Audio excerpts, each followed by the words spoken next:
నమస్తే న్యూస్ కు స్వాగతం. నా పేరు కిరణ్. ముందుగా హెడ్లైన్స్. గిరిపుత్రులకు మెరుగైన వైద్యం అందించేందుకు అన్ని చర్యలు తీసుకుంటున్నాం. జిల్లా కలెక్టర్ ప్రవీణ్ కుమార్ వెల్లడి. విశాఖలో కదం తొక్కిన కార్మికులు సమాన పనికి సమాన వేతనం చెల్లించాలన్న సిఐటియు రాష్ట్ర అధ్యక్షుడు సిహెచ్ నరసింగరావు. విషజ్వరాలతో వణుకుతోన్న మన్యం, మంచమెక్కుతున్న గిరిపుత్రులు, ఆందోళన కలిగిస్తోన్న మలేరియా మరణాలు. నూతన ఎక్సైజ్ పాలసీని వ్యతిరేకిస్తూ వైకాపా ఆందోళన. జనావాసాల మధ్య మద్యం షాపులు తొలగించాలంటూ పారిశ్రామిక వాడలో మహిళలు నిరసన.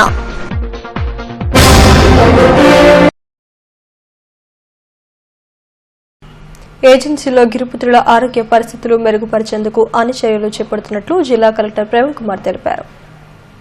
కలెక్టరేట్లో ఏజెన్సీలో విష జ్వరాలపై ఆయన మీడియాతో మాట్లాడారు. మొత్తం 36 పీహెచ్సీలలో 2 వైద్యుల పోస్టులు మాత్రమే ఖాళీగా ఉన్నాయని, వీటిని త్వరలోనే భర్తీ చేస్తామని తెలిపారు. ఏజెన్సీలో ఉన్న ఆశా వర్కర్లు 3400 మందితో వైద్యం అందించే చర్యలు తీసుకున్నామని చెప్పారు. ఏజెన్సీలో 22 మంది చనిపోయారని, ఇవన్నీ మలేరియా మరణాలు కావని స్పష్టం చేశారు. మందుల కొరత లేదని, అవసరమైతే పీహెచ్సీ కేటాయించిన 10,000 నగదును కూడా వినియోగించుకోవాల్సిందిగా కోరినట్లు తెలిపారు. ఏజెన్సీ గిరిజనుల ఆరోగ్య పరిస్థితులపై ఎప్పటికప్పుడు సమీక్షిస్తున్నామని కలెక్టర్ చెప్పారు. అవసరమైతే ప్రత్యేక బృందాలను ఏజెన్సీకి పంపుతామని చెప్పారు. If we can identify at the early stage, so అన్నిటికీ ఇప్పుడు మెడికల్ ట్రీట్మెంట్ ఉంది, అన్నిటికీ సమాధానం ఉంది. గతంలో ఏం జరిగిందంటే మనకు మలేరియా కేసెస్ ఉన్నా కానీ ఇప్పుడు కాదు, 3 డికేడ్స్ ముందు అంటే 30 years ముందు అప్పుడు మలేరియాలో కూడా ఎంత అడ్వాన్స్ అది లేదు.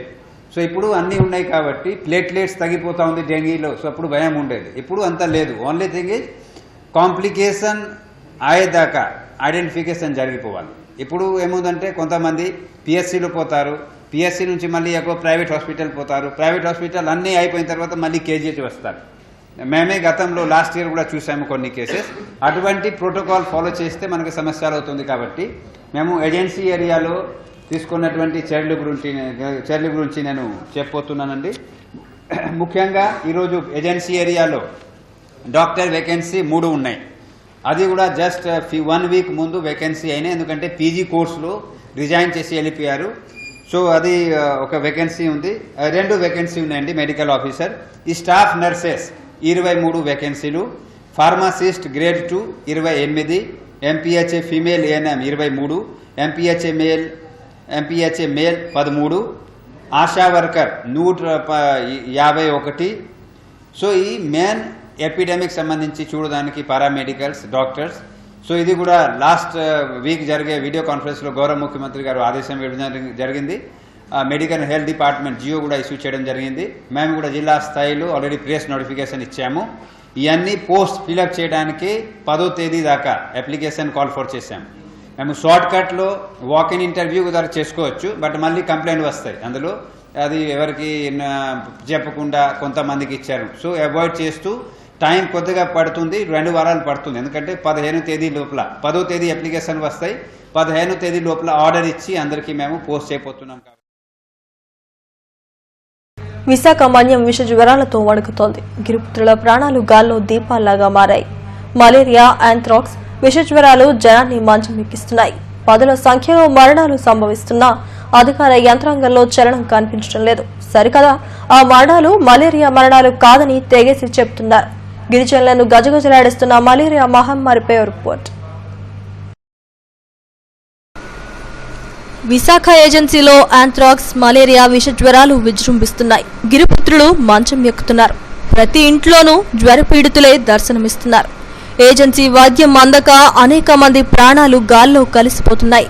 ప్రభుత్వం ఏర్పాటు చేసిన పీహెచ్సీలలో వైద్యులు, సిబ్బంది కొరత గిరిపుత్రుల పాలిట శాపంగా మారింది. విశాఖ ఏజెన్సీలో 36 పీహెచ్సీలు, 2 ఏరియా ఆసుపత్రులు, 3 కమ్యూనిటీ హెల్త్ సెంటర్లు ఉన్నాయి. వీటిలో కేవలం 6 రెగ్యులర్ వైద్యులు మాత్రమే పనిచేస్తున్నారు. మిగతా పీహెచ్సీలలో కాంట్రాక్టు పద్ధతిలో వైద్యులను నియమించారు. ఇంతవరకు ఏజెన్సీల్లో 22 మంది చనిపోగా ఇవన్నీ మలేరియా మరణాలు కాదని అధికారులు చెబుతున్నారు. మందుల కొరత లేదని, ఆశా వర్కర్లతో వైద్య సేవలు అందిస్తున్నామని జిల్లా కలెక్టర్ ప్రవీణ్ కుమార్ తెలిపారు. మలేరియా, డెంగీ, చికెన్ గునియా ఈ 3 ముఖ్యంగా మన జిల్లాలో ప్రామినెంట్ వ్యాధులు ఉన్నాయి. అలాగే వాటర్ బోర్న్ డిజీజెస్ కూడా, ఎందుకంటే ఈ సమయంలో వాటర్ కంటామినేషన్ ఏజెన్సీ ప్రాంతాల్లో, గ్రామీణ ప్రాంతాల్లో, అలాగే అర్బన్ ఏరియాలో కూడా ఎక్కడైనా ప్రొటెక్టెడ్ వాటర్ సప్లై కాకుండా సప్లై జరుగుతూ ఉంటే అటువంటి ఏరియాలో కూడా వాటర్ బోర్న్ డిజీజెస్ వస్తాయి. కాబట్టి ప్రత్యేకంగా రాష్ట్ర స్థాయిలో గౌరవ ముఖ్యమంత్రి గారు మొన్న జరిగిన వీడియో కాన్ఫరెన్స్ తర్వాత, ఈరోజు జరిగిన టెలికాన్ఫరెన్స్ తర్వాత కొన్ని ఆదేశాలు ఇస్తున్నారు. హెల్త్ డిపార్ట్మెంట్ అన్ని ఏర్పాట్లు చేస్తున్నారు. జిల్లా స్థాయిలో మేము అన్ని డిపార్ట్మెంట్ కన్వర్జెన్స్తో ఇక్కడ ఆరోగ్యం బాగా ఉండాలని చెప్పి అన్ని ఏర్పాట్లు చేస్తాం. కాబట్టి అది ఎవరికి చెప్పకుండా కొంతమందికి ఇచ్చారు. సో అవాయిడ్ చేస్తూ టైం కొద్దిగా పడుతుంది, 2 వారాలు పడుతుంది. ఎందుకంటే 15 తేదీ లోపల 10వ తేదీ అప్లికేషన్ వస్తాయి, 15వ తేదీ లోపల ఆర్డర్ ఇచ్చి అందరికీ మేము పోస్ట్ చేయబోతున్నాం. కాబట్టి బై 15 మన విశాఖపట్నం జిల్లాలో ఉన్న ముఖ్యంగా ఏజెన్సీ ప్రాంతాల్లో ఉన్న డాక్టర్స్తో సహా ఈ అన్ని వేకెన్సీలు మేము ఫిలప్ చేయడానికి చర్యలు తీసుకుంటున్నాము. సో దీనివల్ల మనకు అక్కడ సర్విలెన్స్ పెడుతుంది. సో ఇప్పుడు ఈ అన్ని ఫిలప్ అయిపోతే మనకి ఏజెన్సీ ఏరియాలో ఇప్పుడు అక్కడ ఉన్నటువంటి 36 primary health centres, 2 Munchingput Chintapalli community health centre, 2 area hospitals Araku, Paderu అన్ని హాస్పిటల్స్లో ఈరోజు డాక్టర్స్ ఉన్నారు, ఎక్సెప్ట్ 2. దానికి కూడా ఫిలప్ చేయబోతున్నాము. వైద్య అధికారులు చెబుతున్న దానికి మన్యంలో పరిస్థితికి పొంతన కుదరడం లేదు. ఏజెన్సీ మరణాలపై సిపిఎం నాయకులు మండిపడుతున్నారు. ఏటా మలేరియాతో వందల సంఖ్యలో మరణిస్తున్నా ప్రభుత్వం ముందు జాగ్రత్త చర్యలు చేపట్టడంలో విఫలమవుతోందని సిపిఎం నేత నరసింగరావు విమర్శించారు. జీమాడుగుల సర్పంచ్ మచ్చరాజుతో సహా 8 మంది మరణించారు. ఆంథ్రాక్స్తో 8 మంది కేజీహెచ్లో ఉన్నారు. వేలాది మంది విషజ్వరాలతో ఏజెన్సీ ప్రాంతం అంతా కూడా అల్లాడుతున్నటువంటి పరిస్థితి అనేటువంటిది ఏర్పడింది. అందువల్ల హెల్త్ ఎమర్జెన్సీని తక్షణం ప్రకటించాలని సిపిఎం పార్టీ ఆరోగ్య వేదిక నుంచి డిమాండ్ చేస్తున్నాం. వైద్య సిబ్బంది నియమించాలి. విశాఖ జిల్లాలో 36 పిహెచ్సిలో కేవలం 6 మాత్రమే పర్మనెంట్ డాక్టర్లు ఉన్నారు. కాంట్రాక్టర్ సిబ్బందికి జీతం కూడా చెల్లించడం లేదు. డాక్టర్లకి సిబ్బంది 361 ఖాళీలు ఉన్నాయి. సిహెచ్డబ్ల్యూలకు 3 నెలల నుంచి జీతాలు ఇవ్వలేదు. వైద్య సౌకర్యాలు సక్రమంగా అందడం లేదు, మందులు అందడం లేదు. అందుకని హెల్త్ ఎమర్జెన్సీని ప్రకటించి ఈరోజు మన్యంలో వస్తున్నటువంటి మలేరియాను అరికట్టాలని సిపిఎం పార్టీ తరఫున డిమాండ్ చేస్తున్నాం. ఏటా మలేరియా మరణ మృదంగం మోగిస్తున్నా ప్రభుత్వం పాఠాలు నేర్చుకోవడం లేదు. ఏజెన్సీలో వైద్య సదుపాయాలు అంతంత మాత్రంగా ఉండడంతో గిరిపుత్రులు ప్రాణాలు గాల్లో దీపాల్లా మారుతున్నాయి. విశాఖలో కామ్రేడ్లు కదం తొక్కారు. శ్రామిక శంఖారావం పేరిట నిర్వహించిన చలో విశాఖ కార్యక్రమం విజయవంతమైంది. సమాన పనికి సమాన వేతనం చెల్లించాలనే ప్రధాన డిమాండ్తో ఈ శంఖారావాన్ని పూరించారు. నగరంలో భారీ ప్రదర్శన, బహిరంగ సభతో ప్రభుత్వ విధానాలపై కామ్రేడ్లు విరుచుకుపడ్డారు. శ్రామిక శంఖారావంపై రిపోర్ట్. సమాన పనికి సమాన వేతనం చెల్లించాలంటూ కార్మికులు కదం తొక్కారు. భారీ ర్యాలీతో నగరం ఎరుపెక్కింది. ప్రభుత్వ వ్యతిరేక నినాదాలు మిన్నంటాయి. పెరుగుతున్న ధరలకు అనుగుణంగా వేతనాలు, జీవోలో మార్పులు చేయాలని కోరుతూ కార్మికులు పెద్ద ఎత్తున ర్యాలీ నిర్వహించారు. సరస్వతి పార్క్ వద్ద సిఐటియు రాష్ట్ర అధ్యక్షుడు సిహెచ్ నరసింగరావు ఈ ర్యాలీని ప్రారంభించారు. అక్కడ డాబా గార్డెన్, అంబేద్కర్ సర్కిల్ మీదుగా జీవీఎంసీ గాంధీ విగ్రహం వరకు ర్యాలీ కొనసాగింది.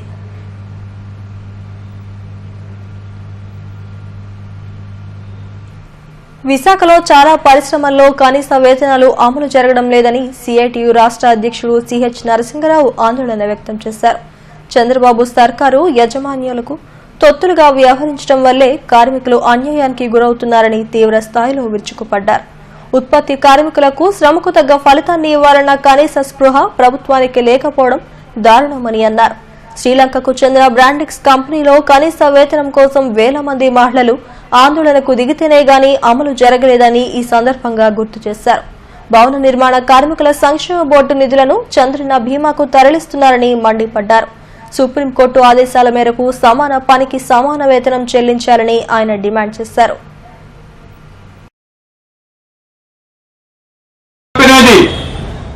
చంద్రబాబు నాయుడు గారు ప్రత్యక్షమయ్యారు. మీరు సమ్మెను విరమించండి, నేను వచ్చి అమలు చేస్తానన్నాడు. చంద్రబాబు నాయుడు మేలో సమ్మె జరిగితే ఆయన ఆగస్టులో వచ్చాడు ఆ కంపెనీకి. యజమానులు 10,000 పెంచుతామని అంగీకరిస్తే చంద్రబాబు నాయుడు రూపాయలు అంటే 4,500 5,000కు మాత్రమే ఆయన కంపెనీలో మీటింగ్ పెట్టి దీన్ని మీరు ఒప్పుకోవాలన్నారు. ఈ రకంగా చేయడం కంపెనీ యజమానుల యొక్క తుత్తాకాల చంద్రబాబు నాయుడు అని చెప్పేసి అడుగుతా ఉన్నాను. చంద్రబాబు నాయుడు యజమానులు 10,000 పెంచుతా ఉంటే 5,000 మాత్రమే పెంచి చంద్రబాబు నాయుడు వాళ్ళని నోరు మూయించడం జరిగింది.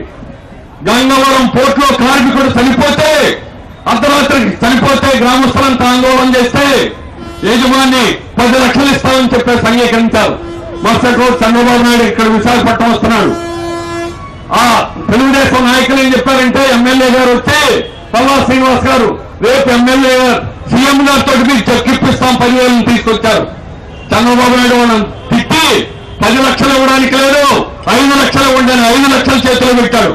ఇంతకంటే దుర్మార్గమైనటువంటి ముఖ్యమంత్రి స్వాతంత్రం తర్వాత ఎవరైనా ఉన్నాడా అన్న రాష్ట్రంలో అడుగుతున్నారు. పప్పులు నూనెలు ఏ రకంగా పెరుగుతున్నాయో ధరలు పెరగకుండా వదులుతాయి. మాకు జీతాలు పెంచక్కల్లా. నువ్వు ధరలు పెంచుతూ ఇష్టం వచ్చినట్టు యజమానులకు తొత్తుగా యజమానులు ధరలు పెంచడానికి ధరలు. విశాఖలోని అనేక పరిశ్రమల యాజమాన్యాలు కార్మికుల వేతనాల్లో మార్పులు చేయకపోవడం వల్ల అనేక ఇబ్బందులు నెలకొంటున్నాయి.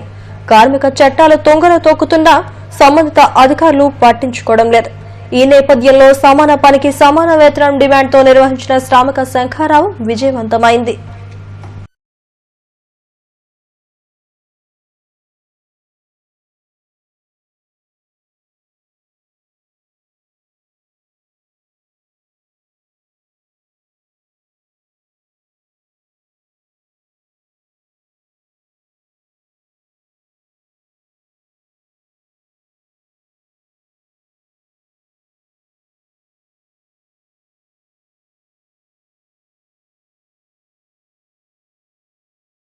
జనావాసాల మధ్య వైన్ షాపులు తొలగించాలని కోరుతూ మల్కాపురంలో ప్రధాన మార్కెట్లో వైకాపా లోక్సత్తా నాయకులు నిరసన తెలిపారు. గుడికి బడికి సమీపంలో మద్యం షాపులు ఏర్పాటు చేయకూడదనే నిబంధనను ప్రభుత్వం తుంగలో తొక్కుతుందని స్థానిక వైకాపా నాయకురాలు ధనలక్ష్మి విమర్శించారు. నిత్యం మహిళలు రాకపోకలు సాగించే ఈ ప్రాంతంలో వైన్ షాపులకు లైసెన్సులు ఇవ్వడం దారుణమని అన్నారు. తక్షణం ఆ షాపును వేరే చోటుకు తరలించారని, లేని పక్షంలో ఆందోళన నిర్వహిస్తామని హెచ్చరించారు.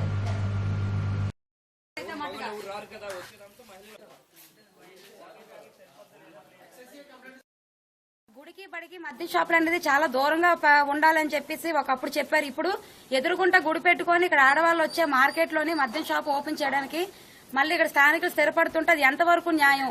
ఇదే మద్యం వల్ల ఎంతమంది మహిళలు ఎంత బాధపడుతున్నారో ప్రజలందరూ చూస్తున్నారు. చూసి కూడా మళ్ళీ ఇలా మద్యం షాపులు అయ్యి 10 మంది తిరిగి ఆడోళ్ళు దగ్గర ఇలా మద్యం షాప్ పెట్టడం ఇది కరెక్ట్ కాదండి. దగ్గర మద్యం పెట్టడం ఎంతవరకు న్యాయం? ఇక్కడ మద్యం షాప్ కానీ పెట్టడం కానీ జరిగితే మట్టుగా మేము అందరూ ఇక్కడ మహిళలతో అందరితో కూర్చొని ఇక్కడ ధర్నా చేస్తామని ఈ రకంగా మేము తెలియజేస్తున్నాం. సరైన విద్య అందించలేని దద్దమ్మ ప్రభుత్వం ఈ రోజేమో మద్యం షాపులు పెట్టుకుని మద్యం షాపులు రసరాకు చేసుకుని చంద్రబాబు నాయుడు ప్రభుత్వం అంతా కూడా హీనంగా వ్యవహరిస్తుంది. ఇక్కడ మహిళలు వేలాది మంది మహిళలు రాష్ట్రాన్ని మధ్యాంధ్రప్రదేశ్ గా మారుస్తున్నారని వైకాపా మహిళా విభాగం బంకుమంది. నూతన ఎక్సైజ్ పాలసీని నిరసిస్తూ జీవీఎంసీ గాంధీ విగ్రహం ఎదుట ధర్నా నిర్వహించారు. చంద్రబాబు సర్కారు వ్యతిరేకంగా నినాదాలు చేశారు. మద్యాన్ని ఆదాయ వనరులుగా చూడటం వల్ల ఎన్నో కుటుంబాలు ఛిద్రమవుతున్నాయని ఆందోళన వ్యక్తం చేశారు. ఈ కార్యక్రమానికి వైకాపా మహిళా అధ్యక్షురాలు పసుపురెడ్డి ఉషాకిరణ్ నాయకత్వం వహించారు.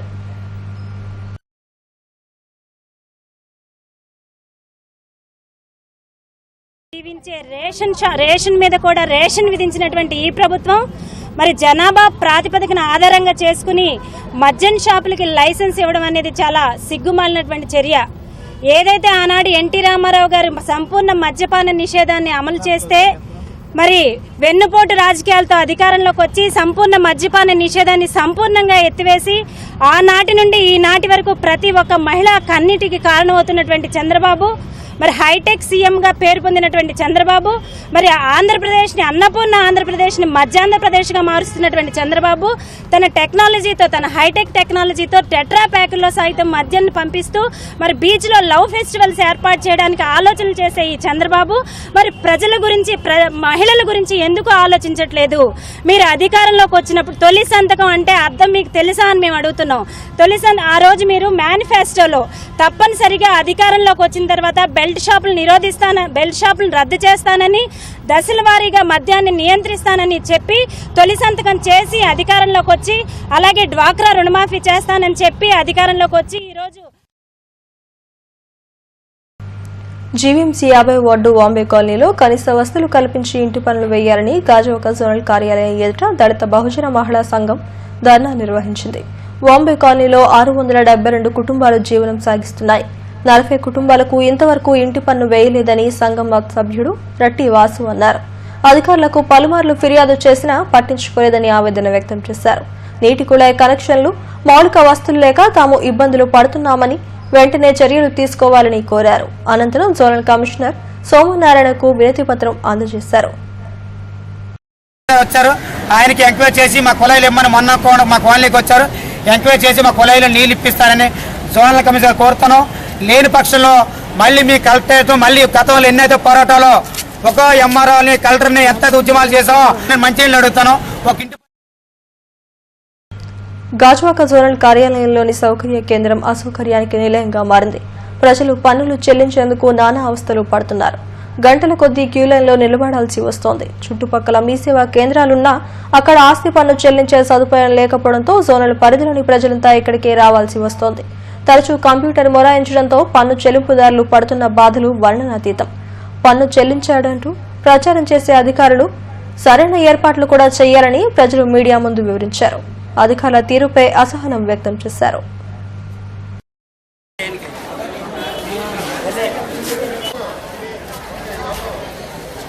ఏముందంటే వాటర్ బిల్ ఒక సపరేట్ చేశారు, హౌస్ ట్యాక్స్ సపరేట్ చేశారు. ఇక్కడ వద్దంటే భోజనాలు వేసుకుంటారు. మిగతా వీళ్ళందరూ కూడా ఏమైపోయినా పర్లేదు, వాళ్ళకి ఈ సేవకి ఇస్తే ఈ సేవలో కట్టుకుంటాం కదా, అది లేదు. ఏంటంటే పరిపాలన గడుస్తున్నది, ఏం చేయాలి ఏంటో మాకు కూడా బాగుపడుతుంది. 18 సంవత్సరాలు నిండిన ప్రతి ఒక్కరూ ఓటరుగా తమ పేరు నమోదు చేయించుకోవాలని జోనల్ కమిషనర్ సోమనారాయణ అన్నారు. గ్రీవెన్స్ డే సందర్భంగా ప్రజల నుంచి వచ్చిన ఫిర్యాదులను ఆయన స్వీకరించారు.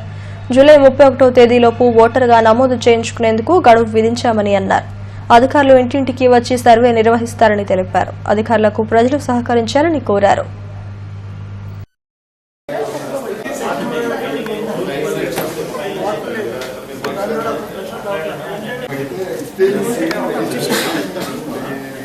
కూడా సవరించడం 18 సంవత్సరాల నుంచి 20 సంవత్సరాల్లో ఉన్నటువంటి వాటర్లు కూడా కొత్తగా వాటర్లు చేర్పించే కార్యక్రమం జూలై 1 నుంచి 31 వరకు జరుగుతుంది. ఇందులో భాగంగా బిఎల్ఓస్ 317 మంది అపాయింట్ చేయడం జరిగింది. వారంతా కూడా వారికి ప్రతి వారికి కూడా వాటర్ లిస్టులు, ఆ బూత్కి సంబంధించినటువంటి వాటర్ లిస్టులు అన్ని వారికి ఇవ్వడం జరిగింది. వాళ్ళు ప్రతి ఇంటింటికి వచ్చి ఆ వాటర్ లిస్ట్ ఉన్నటువంటి డీటెయిల్స్ అన్ని పరిశీలించి అందులో ఎవరైనా డెత్లు ఎవరైనా ఉన్నట్టు డెత్ ద్వారా వాటర్ లిస్ట్ తొలగించి కార్యక్రమం, అలాగే ఎవరైతే 18 సంవత్సరాలు ఉన్నటువంటి యువకులు ఉన్నారో వాళ్ళందరినీ కూడా ఇందులో వాటర్ లిస్ట్లో చేర్పించడానికి ఈ బిఎల్ఓస్ అందరూ కూడా ఇంటింటికి వస్తారు. కాబట్టి ప్రతి ఒక్కరు కూడా సహకరించి వారి పిల్లలు ఎవరైతే 18 సంవత్సరాలు ఉన్నారో వాళ్ళందరినీ కూడా వాటర్లుగా చేర్చడానికి. సీతమ్మధారలోని షిరిడి సాయిబాబా ఆలయంలో గురు పౌర్ణమి వేడుకలను ఘనంగా నిర్వహించనున్నట్లు ఆలయ ఈవో అల్లు జగన్నాథరావు తెలిపారు. ఈ నెల 9న నిర్వహించనున్న గురు పౌర్ణమి ఉత్సవానికి ఎమ్మెల్యే విష్ణుకుమార్ రాజు ముఖ్య అతిథిగా హాజరవుతారని తెలిపారు. ఉదయం నుంచి ప్రత్యేక పూజలతో పాటు బాబాకు అన్నాభిషేకాన్ని నిర్వహిస్తామని తెలిపారు. ఉదయం 6 గంటల నుంచి స్వామివారి అభిషేకాలు మొదలవుతాయి. అలాగే 9 నుంచి సాయంత్రం 4 గంటలకి స్వామివారి అన్నాభిషేకం జరుగుతుంది. అలాగే ప్రత్యేక ఆహ్వానితులుగా ఉత్తర నియోజకవర్గం శాసనసభ్యులైన విష్ణుకుమార్ రాజు గారు కూడా వాళ్ళు వచ్చి హాజరవుతారు. అలాగే భక్తులకి ఎటువంటి ఇబ్బంది కలగకుండా పెండాల్స్ కానివ్వండి, క్యూలెన్స్ కానివ్వండి అన్నీ ఏర్పాటు చేశామండి. అలాగే వాళ్ళకి అన్నాభిషేకం జరిగే అన్నప్రసాదం కూడా అందరికీ అందేటట్టు అన్ని. విశాఖతో పాటు జిల్లాలోని అన్ని భూముల కబ్జాలపై సీబీఐతో విచారణ చేయించాలని దళిత సేన డిమాండ్ చేసింది. ఎల్ఐసి అంబేద్కర్ విగ్రహం వద్ద ధర్నా నిర్వహించారు. భూముల ట్యాంపరింగ్ కు, కబ్జాలకు పాల్పడ్డ వారిని కఠినంగా శిక్షించాలని దళిత సేన నాయకులు డిమాండ్ చేశారు. ఈ ధర్నా అనంతరం కలెక్టరేట్ కు ర్యాలీగా వెళ్లి జిల్లా కలెక్టర్ కు వినతి పత్రం అందజేశారు.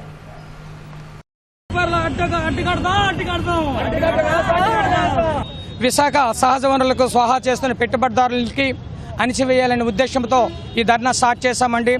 విశాఖపట్నంలో ఉన్నటువంటి దళితుల యొక్క భూములను స్వాహా చేసుకునే రాజకీయ నాయకులను, ముఖ్యంగా ఎవరైతే ప్రతి ఒక్క రాజకీయ పార్టీ కూడా పోరాడుతుంది, వారు మేము చేయలేదని ముందుకు వస్తున్నారు. అసలు ఈ పోరాటం తీసుకునే వాళ్ళు ఎవరు, దాచుకునే వాళ్ళు ఎవరు అనేది సిబిఐకి ఎంక్వైరీ చేయమని మా ప్రీతమ ముఖ్యమంత్రి చంద్రబాబు నాయుడు గారికి మేము వినతిపత్రం విశాఖ కలెక్టర్. గరకపర్రు, అరిగిపల్లి దళితులను వెలివేసిన అగ్రకుల వర్గాలపై కఠిన చర్యలు తీసుకోవాలని ప్రజా సంఘాలు డిమాండ్ చేశాయి. అంబేద్కర్ విగ్రహం ఎదుట ధర్నా నిర్వహించి నిరసన తెలిపాయి. బాధిత దళితులకు ప్రభుత్వం అన్ని విధాలుగా అండగా ఉండాలని నేతలు కోరారు. మన గరగపర్రు, అగిరిపల్లిలో జరిగిన దళితులపై దాడులు చూస్తే ఎంత దుర్మార్గంగా ఉన్నాయంటే, ఈరోజు స్వాతంత్రం వచ్చి ఇన్ని సంవత్సరాలు అయిన తర్వాత కూడా దళితులు ఒక అంబేద్కర్ విగ్రహాన్ని ఏర్పాటు చేసుకుంటామంటే వాళ్ళని భయంకర హింసకు గురి చేసి, వాళ్ళందరినీ కూడా బహిష్కరణకి గురి చేసి, వాళ్ళతో ఎవరైనా మాట్లాడితే 1000 రూపాయలు ఫైన్ వేస్తాం, వాళ్ళకి పనులు చెప్తే 10,000 రూపాయలు ఫైన్ వేస్తామని చెప్పేసి మొత్తం గ్రామాన్నంతా భయాందోళనకు గురి చేసి, ఇంత దుర్మార్గంగా గ్రామాన్నంతటినీ కూడా అక్కడేమో పరిరక్షిస్తున్న కులశక్తులు. జీవీఎంసీ 28వ వార్డులో ఎమ్మెల్సీ ఎంవీఎస్ మూర్తి పుట్టినరోజు వేడుకలను వార్డు టీడీపీ నాయకుడు విల్లూరి చక్రవర్తి ఆధ్వర్యంలో ఘనంగా నిర్వహించారు. ఎమ్మెల్యే వాసుపల్లి గణేష్ కుమార్ ముఖ్య అతిథిగా హాజరై కేక్ కట్ చేశారు. ఈ సందర్భంగా 3 డ్వాక్రా సంఘాలకు మంజూరైన 7.75 లక్షల రూపాయల రుణాలను ఎమ్మెల్యే లబ్దిదారులకు అందజేశారు. అనంతరం పేద మహిళలకు చీరలు పంపిణీ చేశారు. విశాఖ అభివృద్ధికి ఎమ్మెల్సీ మూర్తి ఎంతో కృషి చేశారని ఎమ్మెల్యే అన్నారు. నియోజకవర్గంలో అభివృద్ది సంక్షేమ కార్యక్రమాలకు విస్తృతంగా చేపడుతున్నామని తెలిపారు. కార్యక్రమంలో విల్లూరి తిరుమలాదేవి తదితరులు పాల్గొన్నారు. విశాఖపట్నంలో ఎన్ఎల్ఏఎం సేవలు అందించినటువంటి డాక్టర్ ఎంఎస్ మూర్తి గారికి సంపత్ నాయకులు, అలాగే కనమాసం మరి ఏకైక వ్యక్తి ఈరోజు డాక్టర్ విల్లూరి చక్రవర్తి. అతనికి అని చెప్పేసి ఈరోజు గుర్తించి మహిళలందరినీ కూడా పిలిపించి తన యొక్క అభిమానాన్ని చాటుకోవడమే కాకుండా 10 మందికి స్ఫూర్తిగా నిల్చోవడం నిజంగా ఆ దంపతులందరికీ కూడా, వారికి కూడా దేవదేవుని యొక్క ఆరోగ్యం ప్రసాదించాలని చెప్పి, ముఖ్యంగా మన అన్ని అయినటువంటి వాసుపల్లి గణేష్ కుమార్ గారికి కూడా, అట్లాగే ఆయన కాలేజీలో గీతం యూనివర్సిటీలో చదువుకొని ఇంజనీరింగ్ చదువుకొని ఈ రోజు ఒక పైలట్ అయ్యారు, లెఫ్టినెంట్ పైలట్ అయ్యారు. అట్లాగే మన సౌత్ నియోజకవర్గం ఎమ్మెల్యేగా మనకి ఎన్నికయ్యారు ఆయన ఆశీస్సులతో. అలాగే ఈ రోజు 3వ టైం హ్యాట్రిక్ గా మన అర్బన్ జిల్లా ప్రెసిడెంట్ గా మళ్ళీ 2 దఫాలు కాకుండా 3వ దఫాగా ఆయన ఎన్నికయ్యారు. ఈ ఎన్నికైన సందర్భంగా మన మహిళలందరూ కూడా చిరు సత్కారం ఆయనకి చేయాలని కూడా దృక్పథంతో అనుకున్నాం. అలాగే మన మహిళా గ్రూపులందరికీ కూడా ఒక 3 గ్రూపులకి 7,75,000 అమౌంట్. 28వ ప్రాబ్లం అంటే చక్రవర్తి ముందు ఉండాలి అని అంటారు. ఎందుకంటే మన అందరిని ఇప్పుడు కాదు, ఎప్పటి నుంచో కూడా చలివేంద్రాలు కానీ వైద్య శిబిరాలు దగ్గర ఫస్ట్ ఫ్లోర్ అయినందుకు 12 లక్షల రూపాయలు దంతం అప్పుడు కాంగ్రెస్ గవర్నమెంట్ లో. వనం వనంలో కాకిలు నడుం బిగించారు. కరాస పోలీస్ క్వార్టర్స్ లో 1000 మొక్కలు నాటే కార్యక్రమాన్ని ఏసీపీ భీమారావు ప్రారంభించారు. అక్కడ స్థలాన్ని చదును చేసి స్థానిక యువకులకు వాలీబాల్ గ్రౌండ్ ను సిద్దం చేశారు. నగర పోలీస్ కమిషనర్ ఆదేశాల మేరకు అన్ని పోలీస్ క్వార్టర్స్ లో మొక్కలు నాటే కార్యక్రమాన్ని పెద్ద ఎత్తున చేపట్టామని భీమారావు తెలిపారు. పోలీస్ స్టేషన్ పరిధిలో ఉండే సాంఘిక సంక్షేమ హాస్టల్స్ దత్తత తీసుకున్నామని చెప్పారు. విధి నిర్వహణలో పాటు సామాజిక కార్యక్రమాల్లోనూ చురుగ్గా పాల్గొన్నామని తెలిపారు. ఈ కార్యక్రమంలో గోపాలపట్నం సీఐ వైకుంఠరావు, ఎస్ఐ తదితరులు పాల్గొన్నారు.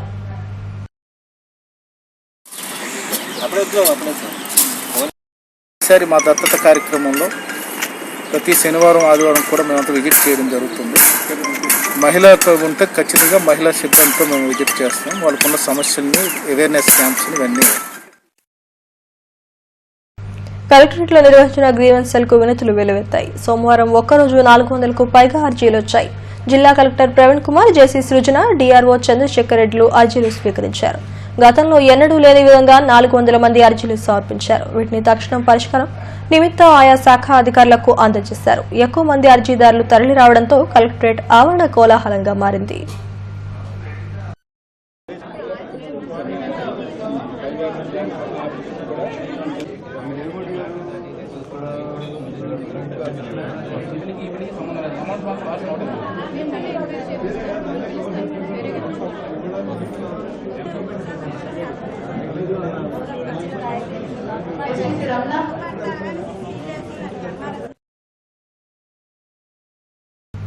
భూ ట్యాంపరింగ్ పై ఏర్పాటు చేసిన సిట్ బృందానికి వినతులు వెల్లువెత్తాయి.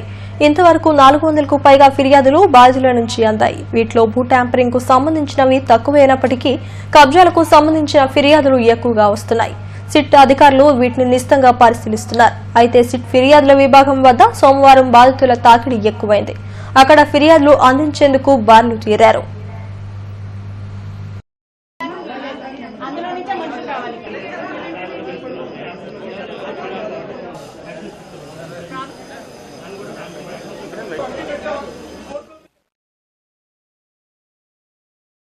హెడ్లైన్స్ మరోసారి. గిరిపుత్రులకు మెరుగైన వైద్యం అందించేందుకు అన్ని చర్యలు తీసుకుంటున్నాం. జిల్లా కలెక్టర్ ప్రవీణ్ కుమార్ వెల్లడి. విశాఖలో కదం తొక్కిన కార్మికులు సమాన పనికి సమాన వేతనం చెల్లించాలన్న సిఐటియు రాష్ట్ర అధ్యక్షుడు సిహెచ్ నరసింగరావు. విషజ్వరాలతో వణుకుతోన్న మన్యం, మంచమెక్కుతున్న గిరిపుత్రులు, ఆందోళన కలిగిస్తోన్న మలేరియా మరణాలు. నూతన ఎక్సైజ్ పాలసీని వ్యతిరేకిస్తూ వైకాపా ఆందోళన. జనావాసాల మధ్య మద్యం షాపులు తొలగించాలంటూ పారిశ్రామిక వాడలో మహిళలు నిరసన. ఈ వార్తలు ఇంతటితో సమాప్తం. మరిన్ని వార్తా విశేషాల కోసం చూస్తూనే ఉండండి STV News.